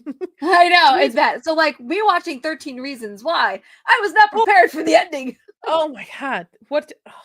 Yeah. Nobody warned me. And I was doing this the whole time. I can't. I don't know what it is. I don't know if that's how I died in a previous life or what, but Have you ever seen Pet Sematary, the original? yes. Yeah. The scene where he cuts. Yeah, that started with me. That's the But other gore one I doesn't can't bother. do. Gore doesn't bother me. Working in it for 10 years, it doesn't bother me because I look at it and I'm like, oh, that's pretty gross. But how did they do that? That's how my mind works. Where normal Yeah. people are like, oh my god, I can't watch this. Yeah. My dad, it's the eye. He can't watch anybody. He can't even watch me put my Oh, contacts in. He's like, yeah. It freaks him out. So I'm Yeah, sure the he would ankle love cutting. the eye Pet sucking. Sematary, and then again in Hostel. Was it the first Oh Hostel? yeah, Oh, yeah. yes. My hot take on the Hostel movies is that the second one was better than the first one, and I'll die on that hill. My hot take is I don't like Eli Roth at all. Zero. Me neither in general. Yeah, I've only seen the one Hostel movie, that was Hostel 2, and that was pretty badass of her at the end with the dogs. Like that was pretty cool. I was like, get it, girl. One time a girl boss moment, you're like, yeah. And of course he's a producer on these films, and I love these films. But his other stuff, I've heard horror stories about how nasty and graphic and like, and not just with gore, but like sexual stuff too. And it's like, no, I'm good. I'll tell you things backstage. I did like Thanksgiving though. I thought that was a refreshing take on the whole holiday. Oh my gosh, I slasher. did. I like that too. I did watch Yeah. that one. I liked that movie. I was like, I Yeah. figured it was going to be cheesy, but it was fun. It was fun. It was like a fun. It was cheesy. fun. It brought Yeah. it back to the whole like, oh, there's a ton of horror movies that were based on holidays back in the 80s My Bloody and 90s. Valentine. Yeah, April Fools, Mother's Day. So it kind of brought that resurgence of those movies. I mean, we got I don't think we would have gotten Hard Eyes if Thanksgiving didn't do so well. Okay. I still You haven't seen Hard Eyes yet? Not yet. It's on my I have a list. I'm behind. So I did a stream where I said, save your money on Companion, go see Hard Eyes for Valentine's Day. I saw you. Yes, I did see that. Didn't you make a post too? Yes, Companion was predictable, a snooze fest, and just was not original in any way. Marketed as a horror movie, marketed well as a horror movie, was not a horror movie at all to me. Where Hard Eyes was fun. Think if you take the best of like Hallmark movies and slasher movies and you put it together, and it's just a fun movie. Like you just go in, popcorn, get your little soda with your friends and just have a good time. It's not super gory. I think the opening scene is probably the goriest out of all of it, but it's fun. It's fun. Okay. It's on my list. I saw your post and I was like, I've never even heard of it before. So I went and looked at and watched the trailer. I was like, oh, this sounds like fun. I like those kind of movies. I liked Happy Death Day. I love the first Happy Death Day. The second one was okay. Freaky Friday, the one with Vince Vaughn, had me dying. I love Christopher Landon. Christopher Landon's the director. His new movie Drop is going to be dropping, I believe, in April. It just got 100% certified on Rotten Tomatoes, but who knows with Rotten Tomatoes, right? He was supposed to direct the next Scream movie, but with all the controversy of Melissa leaving and then Jennifer Ortega leaving, and then he left the project as well. So, which sucks because I would have been interested to see what he would have done with that franchise. And now, as you see, I don't know if you follow the news, everybody and their mother's coming back for the next movie. They're bringing back Dewey. They're bringing back Roman. They're bringing back Stu. They're bringing back. So they already brought back Billy, but he was like a Force ghost. But yeah, they're bringing back everybody. Everybody and their mother is in this. So I don't know what they're doing, but I'd be intrigued. What are they doing then? Because let me tell you what, I was so excited for Scream. Not the one that just came out, but the one before. Scream 5. I was so excited. The trailer was so good. I like Jenna Ortega. I was super thrilled. I was so disappointed by the end. I was like, no, I'm done. I'm so done. Well, the white man, he's a killer. Blah, blah, blah, this, and the other, and then they kill off Dewey. Sit down. I can't. I can't. They shouldn't have. They shouldn't have. Or if Mm-mm. they're gonna kill off any legacy character, they should have done it better than just stabbing him in the It middle of was the hospital. awful. I'm like, Dewey would Mhm. not be that dumb. He wasn't that dumb originally. He's not gonna be that dumb now. Like, come, I was so mad. I didn't even see the new one that just came out. So I don't, but I guess they're retconning it 6 is kind again. 6 is kind of like an arc from 5. It kind of plays into whatever happened in 5 plays into 6. My whole issue with 5 is stop casting Jack Quaid in horror movies as like some lead dude or like some bad villain. It doesn't work. Didn't work in Companion, didn't work in Scream 5. What he has like now another movie called Novocaine, and then there's another horror movie that I saw a trailer announcement for that he's in. Stop casting this nepo baby in horror movies, okay? He's more better as a comedic relief like role. He is not. Yeah. I cannot take him as Ghostface. I cannot take a man who is so small that I could break him over. like I cannot. Yeah, like yeah, it works. he's I love not him in The Boys. I do intimidating. love him in The Boys. He's great in The Boys because he plays the character. I mean, granted, The Boys sucks, but that's because I Now it read the does. comics a long time ago. Oh boy. Yeah. I've been since day one. I'm like, oh, I don't think so. Oh, well, that's but fair. Yeah, I never read him before. they're okay. They're okay comics. They're not the best, but they're good. But he's a good comedic relief like that, right? He's a good like side character, sidekick.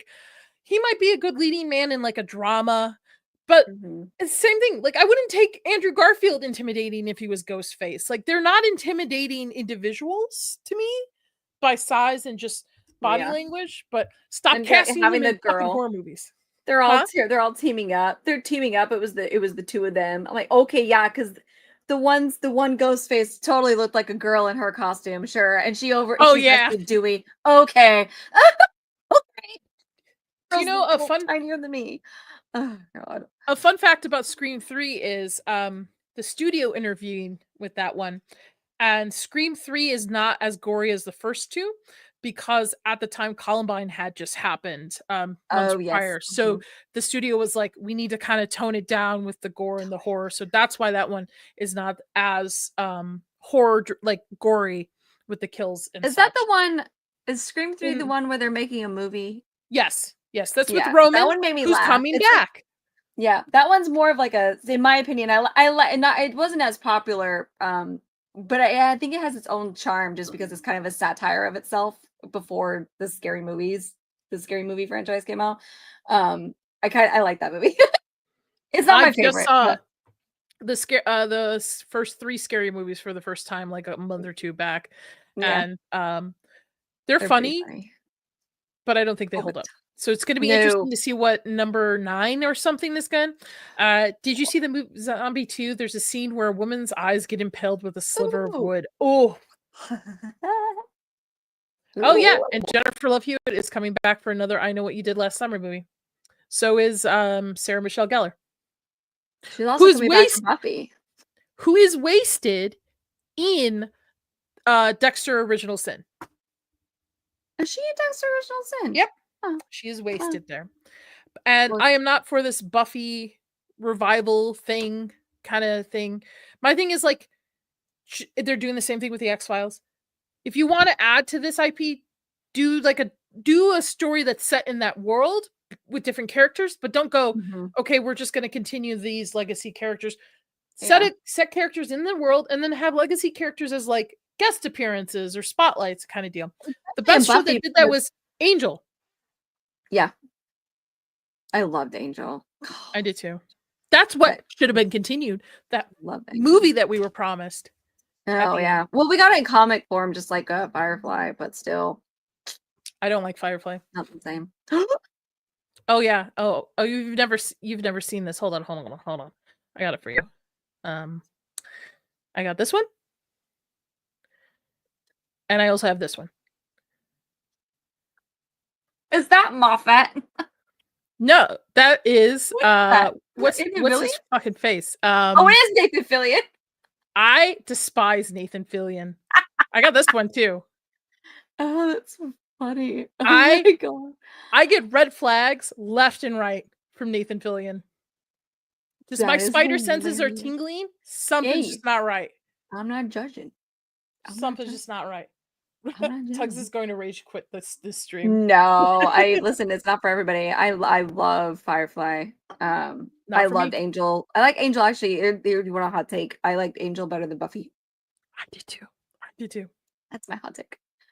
And even though the whole behind the scenes Angel drama with Charisma Carpenter and whatnot was heartbreaking, and they should have ended up together, but it's neither here nor there. Yeah.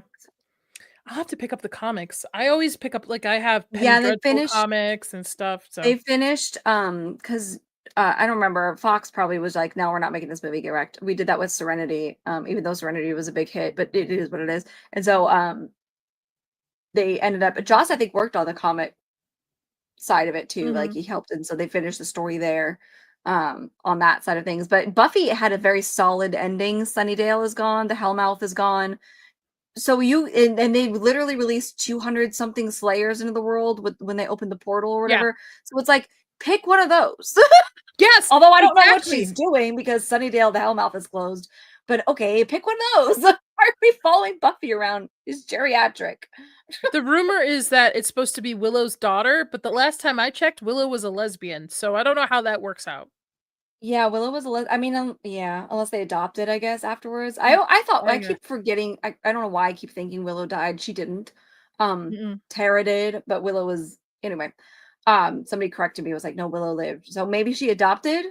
Maybe they had maybe she swung back the other way. Maybe she spawned one out of nowhere. Yeah. All right, we're She's a witch. All right, sorry. It's okay. It's okay. Act 3. So 6 p.m. deadline hits. Lawrence is driven mad by hearing his family being attacked over the phone by Zed, who we learned was doing this because he was poisoned by Jigsaw. So his thing was he had to go and keep his family hostage, in a sense, to kind of it's a domino effect with all of this. One person is doing something and you realize throughout this whole movie, Jigsaw actually didn't kill anybody, like actually like kill someone. It's just all done either by their own hand, in a sense, or to each other, or to each other. So Lawrence does the sacrifice of, and also, by the way, we learned that he had an affair throughout this whole movie too, as well, on his wife, and saws off his own foot. R.I.P. Shoots at him, non-fatal, with the dead man's gun. And still, up to this point, I was looking at the clock. Up until about 17 minutes left in the movie, we still had the assumption that the guy in the floor was a dead guy. Like, it was just put it there. Yeah, 17 minutes. It took up to the last 17, and mind you, that's including credits. Up to the last 17 minutes of that movie, Nobody knew. Nobody knew. I had, when we went to go see it with my friends, but one of the guys that we was in our group leaned over to me and was like, where is this going? Like, how is this going to end? And I'm like, I literally have no idea, because he is not going to make it very far. Where is he going to go? He has no idea where he is. He's bleeding out. Where's he going to go? And then this guy's trapped here. I was like, well, maybe the plot twist is that Adam's actually the killer. That was my theory. I was like, well, maybe that would have been interesting. And he's going to unhook himself and be like, you suck, or whatever. I played you. I don't know, do something dumb. That was my theory. I was like, well, maybe he's the killer, and like he's gonna, it was never hooked up, I pretended the whole time, or whatever, and that was gonna be a plot twist there for whatever reason. I was very wrong. Which they use later on in, I think, 8, or one of them with the lasers to the head, where they they use that as, because you up until that point you really still don't know what's going on. You think this guy is, this orderly is like part of like the good side, and then find out rigged it on himself. Surprise, that it's fake. Apprentice. Yeah, which is interesting that this franchise can surprise you still to this day. Even with the lower rated ones, there's still pretty interesting twists and turns into this. Yeah, even on Spiral, I had no idea what they were going to do with Spiral. And Spiral is probably the most disconnected out of all of them, because it follows completely different character. It's in that world. So they mentioned Jigsaw because it's possibly a copycat killer and all this stuff. I had no idea where Spiral was going. No clue. I could not figure it out. I'm like, where is this going? What is not the point, but kind of what is the point here? And then the end, you're like, oh, holy crap. Yeah. Spiral is Crazy. also shot differently too. Each of these movies kind of have a look to them, a lighting choice, a filter choice, and Spiral is completely just 180. Mhm. But to be honest, night Corey, I see you're going to bed. Good Night, night. Corey. Thank you for the super chats, my friend. Have a good night. He actually won when I did my monetization celebration. He won the Aliens Xenomorph Lego set that I raffled off Ooh, that. So Corey, you I'd be should interested to see build it. go live on YouTube. Yeah, build it on YouTube like Steph does. Good night, Rachel. Good night. Hey, Rachel, before you go, there is a Stranger Things show this Friday. I'm back full time, so I will see you there, my friend. Have a good night. So the final twist, Zepp also arrives because he's to finish the job. So what happened is the wife and child gets away pretty easily, but Lawrence doesn't know this. All he hears is gunshots, things, because the detective shows up because he's been kind of casing Dr. Lawrence still, because he still thinks Dr. Lawrence is Jigsaw this whole entire time as well. Danny Glover. Yeah, Danny Glover. Thank you. Adam finds a tape of Zepp revealing he was a pawn, not Jigsaw, and the dead body, John Kramer, rises, locks Adam in the bathroom, delivers the game over line, which, why not? Let's play it again. Let's do it again. The way he says, Game over. I'm going to use that for super chats. Heck yeah. this was back in, listen, from all my younger people in the chat, this was back when you don't have Thursday movies. Okay. You watch this shit at midnight. Okay. If you wanted to be the first ones to see No it. assigned seating either. No assigned seating. You had to go stand in line, which a movie like this didn't really have that big of a line, so it wasn't a big deal. But we were there opening, and we went opening night at midnight, and went to school the next day. Somehow managed to get up. But we went there midnight. It was the first showing. We didn't get out of there till what? So this movie's an hour and a half, just under 2 hours plus previews. So two something in the morning, and everybody coming out of that theater was. Oh my god, that twist, did you see that? And that's how this movie made so much money, was because one, the horror people went to go see it and they loved it, of course, but if you were not in that world necessarily and you're like everybody was talking about this twist. Everybody was like the jaw dropping. You could feel it in the theater when he got up. There was a collective whoa, like a big I remember. Oh my god, we all were I was same age around you, high school, went to see it with my friends, and just I think everybody held their breath for a second, just like, what? We didn't know what would happen. Yeah, because I thought honestly what was going to happen was Lawrence was going to die from being bled out because of his leg, and he was just going to shoot Adam, and then he was just going to be trapped there, and they were just going to cut to black, not knowing that the dead body in the center of this was a main character this entire time, a player in this entire time in this film. So very well done. Very well done with the twist. M. Night Shyamalan should learn. No kidding. So a couple of fun facts. Of this. So let's see. James Wan actually built the Jigsaw doll for the film. That doesn't surprise me. Let me see if I can find him. There he is. Billy. I love Billy. We love Billy. Billy's a great side character. He does nothing but creep you out, and he doesn't even have to say a word, really. Shows up on that bike, and you're like, oh no. Also, by the way, Adam's fate is interesting because he's the key was actually attached to him the whole time, his own key, but it went down the drain. Oh, we flushed it, yeah. It was on his toe in the very beginning. That's how you get your first look at Adam, actually, is that he wakes up under the water in the tub. Kudos to not drowning, I guess. And like panics because he's under the water, which anybody would. And the key that was around his big toe, like as he kicks, in the water, it goes down the drain. And you're like, yeah, oh, that's not good. As a viewer, you were like, oh no. Oh no. That's why you learn how to lockpick. So at the beginning of the film, Adam is informed via cassette tape that he must free himself from the chain and escape the bathroom. Lawrence is informed if he does not complete his game, then he is left to die in the bathroom. The opposite fates befall the characters at the end of the film.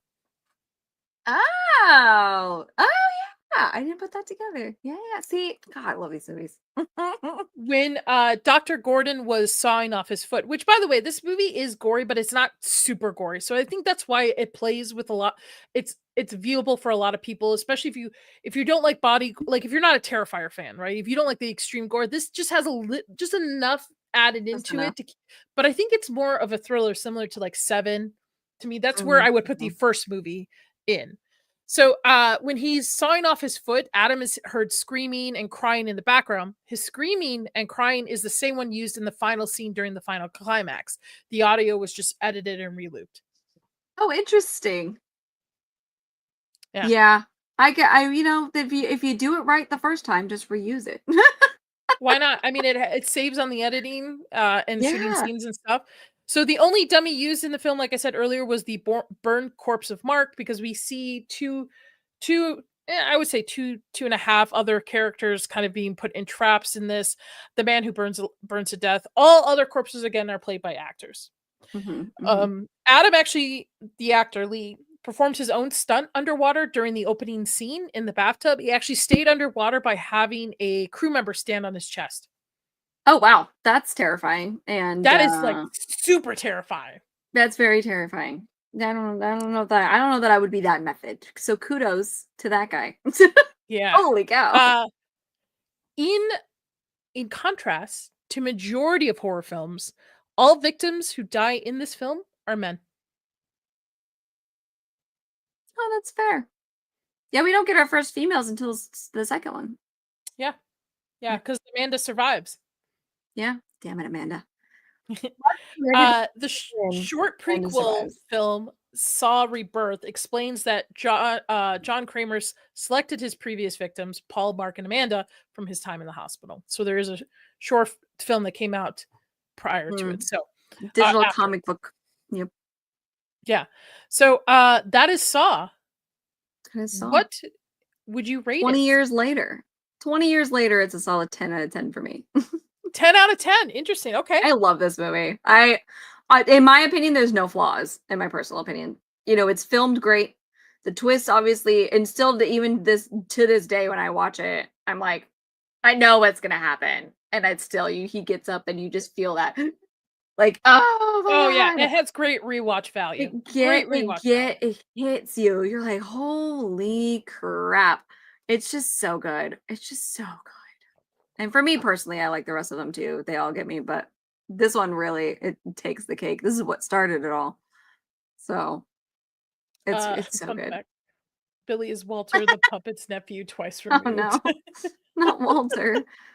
Not Walter. Well, thank you, Tuggs, for joining me today to talk about one of your favorite horror movies. What do you got going on this week? What is today? Tuesday. Tomorrow night at something. 7 Central. See, Corey left. Corey is my brain. 7 Central. Poor Choices with X-Ray Girl. 8 p.m. Eastern. Yeah, that's right. 7:30. Aha! There we are. 7:30 Central, 8:30 Eastern. It's time, right? It's been a while. Well, an X-Ray Girl has been out of town, so she's home. So now I gotta think about. Anyway, it doesn't matter. Poor Choices. POUR Choices over on YouTube. Our Wednesday stream. For those of you who are not familiar with the channel, we talk about modern dating, the red pill movement. Pearl Davis gets a lot of our craziness kind of thing. A lot of the time because she's always running her mouth, that kind of thing over on that channel. That's Wednesday. And then Thursday morning, 7:30 a.m. Central. I will be with X-Ray Girl and Mr. Porkchop again, doing morning roasts, which is we grab coffees and we talk about whatever's going on. So, like a couple weeks ago, it was the new Switch, that kind of thing. So we just hang out, and somewhere in between there, I'll be streaming at some point, maybe. Yeah, Twitch cake. Poor Choice. I agree with Hearthstone. Poor Choices is definitely a watch. It is one show that I put on in the background when I'm working and stuff. So I do enjoy. You both have very good chemistry together. So kudos to both of you. It helps that you guys are awesome. So it's crazy. Poor Choices started out as you know, she and I are good friends in real life too. So, but we got to talking one time a few years ago, and I mentioned like The Bachelor. And she was like, "Oh my God, you watched The Bachelor?" I said, "Yeah, I love the freaking Bachelor and The Bachelor. That's like my guilty pleasure."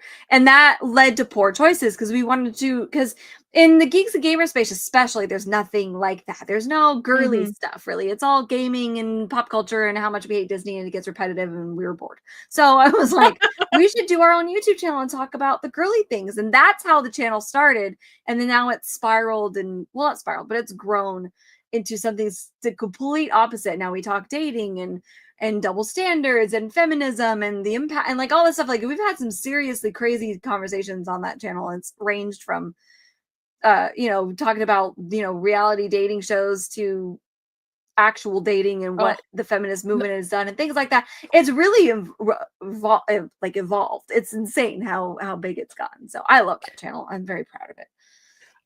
My guilty pleasure is reality, like 90 Day Fiance and stuff like that. Yeah, so that it's was great to have a channel that just talks about it, especially from a woman's perspective on it. So the both of you, especially because you both come from different backgrounds, different thoughts. So it's not like you're both regurgitating the same thing and you guys push back on each other, which I would highly recommend if you guys do have guests to have my friend Moxie Dame. She's a YouTube creator too. She kind of has the same where she talks about like current culture kind of thing. She's my 90 Day Fiance bestie. And she's got a great channel as well. So if you guys do guess, that's somebody I would recommend reaching out to. She would be great. We're talking about, we did do guests for a little while. We had like we called it that time of the month, and we would have a guest on, usually female on that one. Usually a girl on that one. And then we started doing I can't think of the name of the show now. But on Tuesdays, which is how now we do a gaming stream together, but Tuesdays we started having dads in the community on the space. And that was a lot of fun. And then we ran out of dads. For those that don't know their dad. yeah. We ran out of known dads. Anyway, I think Valiant Renegade was our last one. And that was the end of the dads. So we've talked about, we've talked about it. We keep going back and forth on it. So, but yeah, if we do, we'll definitely need guest recommendations first. I would like, she's fantastic. She's she actually was on my last Horror Tuesday. We were talking about The Shining. She's great. I was on her Monday night show. She's like great into the culture war thing, she's just fun. She's just like a ray of sunshine. So I highly recommend reaching out to her. She's got a great channel too. Great channel. What else you got going on? That's off the top of my head. That's all I can think about off the top of my head. My schedule for my streaming, if anybody's interested, if you go to my Twitch channel, there's actually a specific spot for schedule. You'll see my streaming. I try and do it the month ahead because I work it off of his schedule. But you'll see my streaming schedule on there if you are interested in following me over there. Mostly gaming streams. I'm in the middle of, I don't even know how many gaming streams. Every now and then I do kind of a chatting stream like this and we just talk about whatever. And yeah, a lot of gaming stuff. I do horror gaming, unfortunately. Yeah, my channel voted for me to do more to I haven't played. I've been playing Until Dawn, but I left it up to the channel. I was like, do you guys want me to switch it up like every week, like maybe play a different game? And they picked that game because they want me to suffer because Until Dawn, birds scared me. I was like, oh my God. So Until Dawn, I played the Quarry, and the Quarry got me a couple of times, but I want to play Until Dawn. I'm stubborn about it right now though, because they make you sign up for a PlayStation account. I don't have one. So I'm on protest. Or at least it did when the first game first came out on PC. I don't know if they still do, but they were like, you have to have a PS account. And I was like, no, don't tell me what to do. But it's on my list to play. I do want to play it. Mortuary Assistant, I didn't realize, this is my bad, that Mortuary Assistant was so demon-filled. Oh, yeah. I was watching people, I think either you or somebody was watching play. There was just like a creepy demon in the background that would just hang out from the ceilings and like you could just see it in the corner. And I'm like, what's Bob doing back there? Like, what's going on? Like this. So people will be entertained watching me play this. It's gonna be fun. You're gonna once you get your groove, like it's still scary, don't get me wrong. I got probably the happiest ending. There's 6 different endings. I know I know how to play the Quarry again. There's over 100 endings of the Quarry. I dropped the Quarry. 5. It's rough. But there's over 6 different endings of Mortuary Assistant. I got like the happiest one, which is ending number 1. So I was very excited about that. But I was informed that even when you pass the game, each day gets is scarier. So when you get an ending, it's gonna like level up. And so just as for your knowledge too. And the more you play it, none of it's the same. So you may have some of the experiences will overlap. There's a couple things that are going to overlap because it moves the story along. But all of my jump scares have been different every single time, and it's never been the same. And it's not a traditional jump scare where they're like jumping out at you all the time. It's you're doing your embalming and you stand up and and you're like, what the, like they've been standing there watching you the whole time. It's such a good game. That game is a solid 10 out of 10. If you haven't played it, like this is for everybody, go play it. Oh my God. I think what I'm going to do is I'm going to set a goal for my Saturday stream. If that goal is hit, I will play that game on next Thursday for my birthday. Like play for Somebody a couple hours. tag me. You tag me or send me the link so I want I to watch. will. I will. So you can, yeah. The quarry I dropped, I switched over to Until Dawn because the quarry to me was just, it was too, it didn't get into the game fast enough for me to be excited about it. So, but Until Dawn kind of like throws you in. So it's pretty interesting. I also wanted to play it before the movie came out just so I would understand a little bit about it. I'm excited for the movie. Everybody's upset about it, but I think it's going to be fine. I like There's David a remake Sandberg, of House so. of the Dead coming out too with Anderson doing it, so I'm excited for it. That was my game back in the day in the arcade. Yeah, I'm a big David Sandberg guy, a girl guy. I love David Sandberg. He did the Annabelle movies and then the Shazam movies. But his movie Lights Out, if you've not seen Lights Out with David Geez, Sandberg, that's scary. Yeah. movie scared the pee out of me. And the scariest scene, if you've ever seen the Shazam movies that came out over the last couple years, was Zachary Levi. The first movie, especially the Seven Deadly Sins, that creepy, unnerving scene in the conference room where Mark Strong confronts his dad and he releases the Seven Deadly Sins. You don't see what's going on in there because it's a superhero movie. It's for kids. Yeah. But you can imagine, especially as an adult, what's going on in there, and it's not good. And that was David Sandberg, just like James Wan in Aquaman, like playing his horror. Just adding, adding tips and bits of it. I love David Sandberg. I love him so much. So, our poll has ended with 58% said they would not cut off their leg, but 42% did say they would cut off their leg to survive. So kudos to you freaks. Yeah, shout out to you guys. You guys are one of the real G's. You 57%, start thinking about your life choices and making sure you're a good person. As for myself, no stream tomorrow. Thursday, I'm actually starting a new show called Thursday Chills and Thrills. Tuesday has kind of turned into this interview / news, horror news. So I wanted to actually have a stream to talk about like movies and stuff I've seen through the week. So we're going to be talking about The Monkey. We're going to be talking about Dexter. Original. The Monkey. That's on my list. I picked up some comic books while I was on my trip last week. We're gonna talk about those. Just fun chill stream. So that will be at 6 p.m. Pacific, 9 p.m. Eastern on Thursday. Friday, pick back up with Stranger Things season 2, episode 1 and 2 with my panel, my amazing panel. So we're gonna be back for that. I might be gaming after that. We'll have to see. Saturday though, X-Files in the morning, per usual. I'm back for that. But Saturday afternoon is going to be my early birthday stream. So we're going to be hearing my top 26 movies. So I'm sure the panel is going to have fun with that because Leprechaun 3 was on that. So. Oh my gosh. Nobody ever talks about Leprechaun movies ever. I think I've only seen the one with Jennifer Aniston in it. Was that the first one? I'm going to look. Yes, Jennifer Aniston in it. Before I like the third one. I like the third one because it let's see, Splinter movie. I'm looking it up right now. Interesting. I've never seen that one. Sci-fi horror, and you can watch it on Pluto. I'm gonna check this out. Julie Wagner trapped in an isolated gas station. Splinter parasite transfers still living victims into deadly host. Interesting. Ooh, kind of sounds like The Thing a little bit. Interesting. And you know how you said earlier you don't have a number 1 horror movie? I do. The Thing? It's The Thing. Yes. Thing is so great. It's the reason why I have a special effects career in movies. It's the reason why I got into it. There's a video game actually called Nuclear Nightmare. I think you can play it solo, but it's based off The Thing. Nope. The next game I will play after more assistant is Alien Isolation. I'm kind of building myself up to it. God, So that game is terrifying. I haven't even finished it. It's so scary. I'm building up to it. Last two announcements I want to make. Next Tuesday, I will be having actually a special effects makeup artist on.